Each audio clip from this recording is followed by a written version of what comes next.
In life and in business, everything changes. Some things when you least expect it. But as the wise man Jerry Maguire once said, you've got to roll with the punches. This is Every Trade, Behind the Build, episode 61.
So welcome back to another episode of Every Trade Behind the Build, a midweek edition. So, as I was saying, as the title suggests, there's been a change.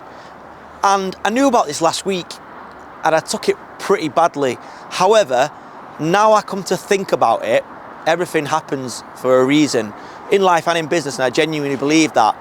What it means essentially is there's been a change with the plan for the yard. As you will remember, this yard, our new proposed yard, was owned by two separate landlords. We've got one landlord over that side and one landlord over this side. Now, I've managed to agree a lease with both. It took me a while, and we got it in a place where we were going to get the entire yard, as we've shown before.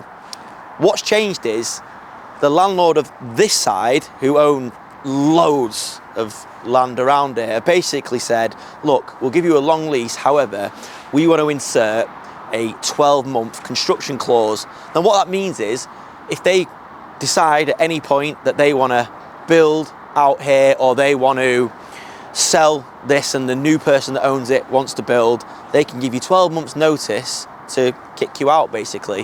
Which in my head was like, well, what's the point in signing any kind of lease if you're only getting 12 months? There's no point in spending money and investing in infrastructure and building a business where people come here if at any time you can just be given 12 months notice. Now, 12 months sounds like a long time in business. It's not. 12 months goes like that. We've been in this yard for over 12 months and really we've not actually achieved that much. We've just moved a lot of muck about and learned how to do things and bought a load of machinery. So I've thought about it, I slept on it, and then I calmed down, spoke to a few people, had a chat with Alex, and we've decided to roll with it. So what it means basically is this hard stud concrete element of the yard we are no longer gonna be getting. It's available if we want it, but the amount of money that the landlord wanted for this would have meant a huge investment from us from day one, and then a lot of investment to set it up. And I'd love it because it's perfect. It's what you want. It's a big space, it's nice and secure, it's got concrete floor, so it's hard stud, it's perfect. However, it just isn't worth taking the risk if at any point they could just kick us out. So what we are going to do, and what, if you follow me, Hollywood, is that we are going to be taking over this section of the yard. So this was part of the original plan, this bit here.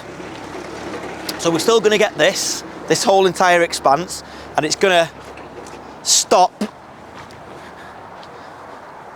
here now, and we're going to put a little container village here, double stack offices, crew room, storage here. So we're still going to have a big yard, but we're not going to be getting this bit, which we weren't anyway. We were going to have a bit of it, but we're not going to get all this section from here, and we're not going to be getting the concrete hard stud section.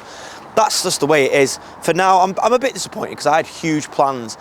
luckily the deal's done for the back side, the processing side that we're going to be setting up, so that's good. And there's also room for expansion to other parts of that. So on the flip side, after I thought about it, yeah, I'm gutted because it sort of slows down what we want to do with this yard. But really, what it does mean is that we can keep the overheads down, because obviously all the money in this yard was in the rent of that bit. So this bit is actually not that bad because it's not hard stud, although we're going to concrete a bit more of it. So yeah, done a lease, done it on a 12-month rolling lease. So what that means is they've got to give us 12 months notice to get rid of us still, but we only need to give 3 months. So yeah, I'm not going to spend a lot of money on this part of the yard. What it means is maybe at some point they'll change their mind and they'll decide that they want us to sign up to a long-term lease, or, wow, it's like a jet fire, or we can maybe find somewhere else at some point and buy. You don't know, you just got to be nimble in business. What it has made me feel is it's so much better being the landlord than the tenant, you know, because they hold all the power ultimately, but that's life.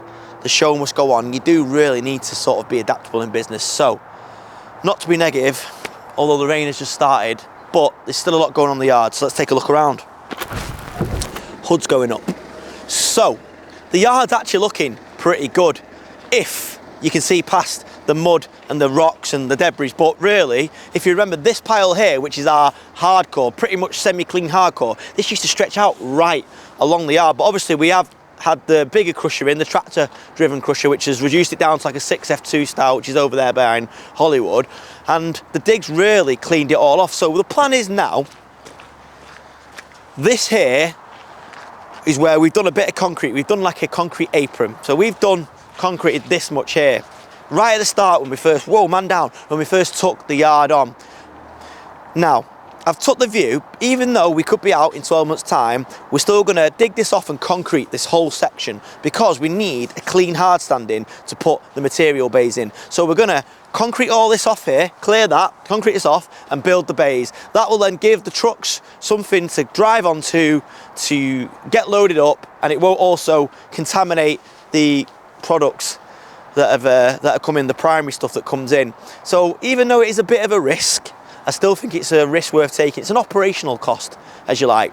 Originally when we did the lease, when I thought I was getting a 20, 30 year lease, we were going to concrete the lot, invest and concrete the lot. However, it's just not worth that risk now, because in 12 months time we could be gone.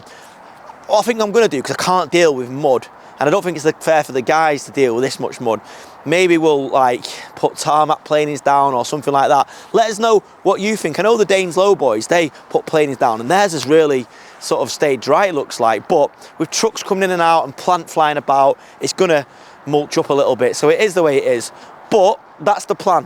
What you also notice as well, Dale has put a new motor on our antique conveyor. This is the second one. You saw in last week's video, we put one on, it ran for an hour and then blew up. So we've gone and beefed it up and got a new one, and apparently it works like a dream. He's also messed about with the switching as well now, so that we can isolate it here. He's changed the plug so we can got like a commando socket now. What a clever guy that guy is, honestly. Today he's in the office doing admin, sorting out the fleet, whereas yesterday he was doing this. He's so versatile. He really is the human Swiss Army knife. So yeah, it's not all doom and gloom in the yard. You got to roll with the punches, that's business. I was pretty gutted actually, and I feel like this yard thing has been going on forever. It's so hard to find a yard to do what we want to do, but we're just going to crack on. Over on a new project, Project Grange we're going to call this, we're building a double-storey extension and renovating a really nice house for a returning client. Adam and Eve are on site, setting up and ready to start the dig out. We're going to bring this project to you throughout the channel, because we really are going to try and show the journey with projects. It's quite hard because there's only one Hollywood, but we're going to try our hardest. So, over to Project Grange.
So as I've mentioned, we've constructed this kind of mega bay. I mean, probably compared to other yards, this is just a normal size bay, but for us, it's a mega bay. I mean, what do you reckon's there? I reckon there's about 300 ton, maybe 400 ton there.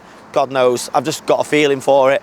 But yeah, the idea is this will be where our sort of 6F2 sort of reduced size hardcore is gonna sit until then we crush it in our crusher into the smaller 40mm down to dust stuff that we're making. That seems to be our biggest seller. Different yards have different biggest sellers. Ours are Type 1 quarried MOT and the recycled MOT. We're not actually selling that much 6F2, although the idea is we are going to do it at some point. You just got to get those contacts. But yeah, now I've walked around the yard, I feel a lot better. I was really gutted earlier this week because I felt like all the plans that I've told you guys about, everything I'm so excited about, are not going to come to fruition. But actually, I think it's a blessing in disguise. I think it means it will not disable us by paying massive rents, cutting our throats before we've even got going properly. Whilst yeah, we're busy and we're selling product, we're nowhere near selling enough to make this a viable commercial project yet. However, you've got to be in it to win it. So the dig's done a great job, you know, it's so tidy in here. But yeah, the idea is that off the scalper, the K4, the stuff that's bringing the small stuff is going to drop into this, and then at that point there, we'll then put that crushed into our crusher, and off the conveyor, it will go into that bay there, where our 40mm down stuff product's going to be is going to end up. So yeah, there is some method to our madness. Check this out. This is what I love about yards. It looks nothing probably on camera, but this K4 is absolutely massive. It's being controlled by remote control, so you can see the dig is moving it about there. I'm not actually sure what his plan is for it, but obviously, as you know, I'm not the biggest of guys, but look at me compared to it. It is an absolute beast. It's a game changer for us, this. It really is. I love it. So, the show must go on. Coming through here, so as I said before, this will be the end of our yard. We're going to build 2 double stack containers, one at the bottom of the crew room, on top an office that me and the dig will use, and then we're going to have storage containers here, and then this bit is all being handed back to the client. They've got a plan for it. It blows my mind that that machine there is not in a precarious position. It feels like it's on the edge, but the dig assures me that's perfectly safe. So at the moment, we're just sifting through all these bits that we've collected. For example, look at these here. We got paid to remove them. There's some, I think they were like to stop people coming onto a car park, and we're going to use them somewhere because I reckon we could build some kind of barrier. But all these things have got to be moved. Concrete blocks. All these here. These are all ours. These have got to be dug out and moved. We've got 2 weeks to do this and basically hand it back to the client, to the landlord, in an acceptable condition. Now, some people wouldn't do that, but I believe that you should treat other people's property and land like it's your own. So we'll make sure this is spotless. And we've got all this sort of residual building materials. Now, the trick is here, there's probably 4 or 5, what is it, say 4 packs of block there, and engineering brick and stuff that can be used on Project Grange like you've seen. So I've got to tell the guys now, they need to go to them there, because otherwise we'll just buy it from the merchant and just use new stuff. So that is a challenge that we're up against all the time, is knowing what stock we've got and getting it out there. Otherwise, we just end up being a storage yard, and it's like a reclamation yard. There's no point. So yeah, we're clearing through all that. It's actually amazing what we've done in a couple of weeks. If you remember, this was just a big mound of mud. That mud's now over there. But we still are going to eventually get it set up and process through all of it. But yeah, over on Project Dudley. Now, we really wanted to bring you loads of progress on that one there, but the rain, as I've mentioned, on a loft conversion does slow it down. The guys need to be on the roof GRPing, and we're waiting for a break in weather. We're building a warm deck roof construction, but yeah, over the weekend it piled in. It actually went inside the house. Now, the clients knew about it because we managed their expectations that there's a chance, unless they paid for a top hat or a tin hat or whatever you want to call it, a roof on the scaffolding, which we got a quote for like 9 grand the risk is always there that it could rain inside the house, even though we've tarped it up massively. But yeah, a bit of water did get in, but the clients understood. It's not nice for anyone, but they understood. But yeah, let's have a little look and see where that job's up to.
So later this week, we're gonna move these 2 containers here and this temporary roof structure that we put in. This has been quite handy really. We store our props and a bit of scaffold in there. Really, I'd like to make a much bigger version of this, but this is just scaffold that we've had off jobs and that we've bought previously and stuff like that. So we're gonna get a forklift and we're gonna get a high-ab off a neighbour's yard and we're going to move this stuff over there, so hopefully we'll be able to bring that to you on the channel. But yeah, it's annoying because it's work that we've done, but when you're not the landowner, this is what happens. So yeah, look, the dig was right. He's moved it and it wasn't that dangerous. I don't know enough about plant. I don't drive machines. You probably see me have a go at a machine, and it's not for me. I haven't got the hand-eye coordination. I promised myself though, next year I am going to learn to drive some machines so I can actually help more in the yard and understand what the guys have to deal with. But the plan is here, that whole pile there has got to be processed. We've got to deal with the utility company there. They bring their stuff back. We've got to process it for them so they can reuse it on their jobs. That's one of the reasons why we got a really good deal on the lease there. I think what we're going to do is put a job advert out to find a full-time yard lad to help the dig, someone that can drive machines. So if you're based in the Manchester, Stockport area and you can drive machines and you're qualified, you've got your tickets, give us a shout, because yeah, we're going to be interviewing in the next few weeks. But Rome wasn't built in a day, especially if Heavy Trade built it. But we'll get there. We'll get there. So I said in last week's episode, Sunday's episode, we needed a jet washer for the yard. We had this on hire from my pal Dan Ingham, and I've now done a deal with him. So this is ours. Basically, we needed a jet washer to clean off all the trucks. You can't put mud back onto the road, to clean off the plant, etc. I've bought loads of petrol jet washers, cheap ones off Amazon, Karchers, blown them up. This one, I feel, gives us that flexibility. It's got a Bowser, it takes 2,000 litres in the back here, so we can take it to site and clean sites off, but also we can move it around the yard to clean the plant and the trucks off, and anything else that needs doing. So yeah, more expense. However, I think that's a good investment. So yeah, this is the first time that I've seen, I need to stop saying so yeah, but anyway, Hollywood told me that. So yeah, this is the first time I've seen the wrap on the tipper. Now, I'm happy with it. The cab looks like a new truck. However, these are just not big enough. I can understand why the guys at Shires have done it, because you've got this indent here, which means they probably can't, but I just think that needs to be bigger. So I've ordered replacement ones of them. The next job is Dale's gonna weld this up. It's not actually in terrible condition, but there's bits that you can't see underneath where you can see daylight and stuff like that. It needs some TLC, and I want to spray it because I want it to be black to match the 8 before, match the rest of the fleet. I'm going to have Every Trade aggregates underneath it. The idea with this is that we can go and deliver aggregates in bigger loads, we can also go to the quarry, the railheads, and bring the aggregates back. So when we've got downtime for the drivers, because there's not enough grabs in, we can send them to the quarry. But yeah, this is it's a good bit of kit. I'm pleased with it, and I reckon I paid the right money for it. You know, I told you in the last episode as well, I've been offered another grab. I think I might have to buy it. I just feel like it's such a good deal that I can't say no. We don't need it at the moment, and there's so much other stuff to buy and pay for, but it's a great deal. And these opportunities, it's come from a really reputable guy. I know him, that's who I bought the baby grab for. He said, Chris, this is like a once in a year offer, because they've got it back off contract hire from a council. It's been really well maintained, and the guy just wants rid of it because they took another one off him. So yeah, I might have to go with that. I've got so many things that I want to sort. My head's spinning at the moment. Like, for example, on these tippers, these are like, they're on private plates, but they're like an 18 plate now. So they're getting on for like 6 years old. And I don't like keeping vehicles that long, but they've got low miles, but they are starting to look shabby. Again, these are white and we've wrapped them. So I think on the long list of things to do, I'm gonna get these re-wrapped. But it's so good seeing all the trucks in, the fleet. I mean, they're all there now. And you're only seeing the back of them, but look, the baby grab, the 8x4, the other tipper. Hollywood, come round here and see this. There's that shed over there, but don't worry about that. It's amazing, really good. Just need to make sure we've got enough work now, but we're working on that too. So we've got a lot to get through, and this is our next challenge. Once this yard is in an acceptable working setup, we're gonna plow through that. Like I say, a lot of it, the deal we've done, we give back to the utility company that is the landlord of this land here, so it won't be that hard to get used to it. There's a lot of decent soil in there, but yeah, a lot to do. It feels like baby steps, or it feels like you made 2 steps forward and 1 step back, and this situation with the yard and the change of the plan has probably, like, it took the wind out of my sails a little bit. But so many things have happened in my business life where you felt like something really bad happened and then something really good came of it. So I'm trying to be philosophical about it. You just got to keep going, and hopefully things work out for the best. All we'll do though is get up every day, try our hardest, and then go to bed knowing we've done a proper shift, and that's all you can do. But yeah, it's good seeing progress. It's good seeing it tidier. I can't wait to show you guys real progress. I want to show you something big, meaty, but the fact of the matter is, we just are a running business. We just can't afford to throw all our lads on here, not make any revenue anywhere else, and bring this yard on, because this yard isn't really generating that much revenue yet. So we're just going to do it bit by bit, week by week, and I can see small increments of it getting better and making progress. But yeah, this week's been pretty yard based, hasn't it? We're going to try and get Hollywood over to 𝗕𝗨𝗟𝗃 this week somehow, or at least get some content from the guys there. So there'll be a lot more on-site stuff. Plus we now got Project Grange, which is a nice double-story extension. Project Dudley, the loft conversion, if the weather holds out, we'll be able to crack on with that. We've got a couple of smaller projects dotted about, which we might take you over to them. We actually show you about 20% of the projects. You really only get to see the projects that I'm indirectly involved in, because the rest just crack on, and KTM runs projects, Charlotte runs projects, Danny actually runs projects, so does T-Burn West now. So yeah, you don't get to see loads. I wish I had 10 videographers, but yeah, we'll keep telling the story. Have a great week. If you like what you've seen, drop us a little sympathy like. If you're not subscribed, oh, by the way, we've hit 12,000, which is amazing, unbelievable. It's like 1,000 extra subscribers in 3 weeks, unbelievable. Click subscribe if you're not already subscribed. Double check that YouTube hasn't unsubscribed yet. Hope you like what we've done. Hope you like the yard-based stuff. Yeah, we crack on. See you on Sunday. Big pile.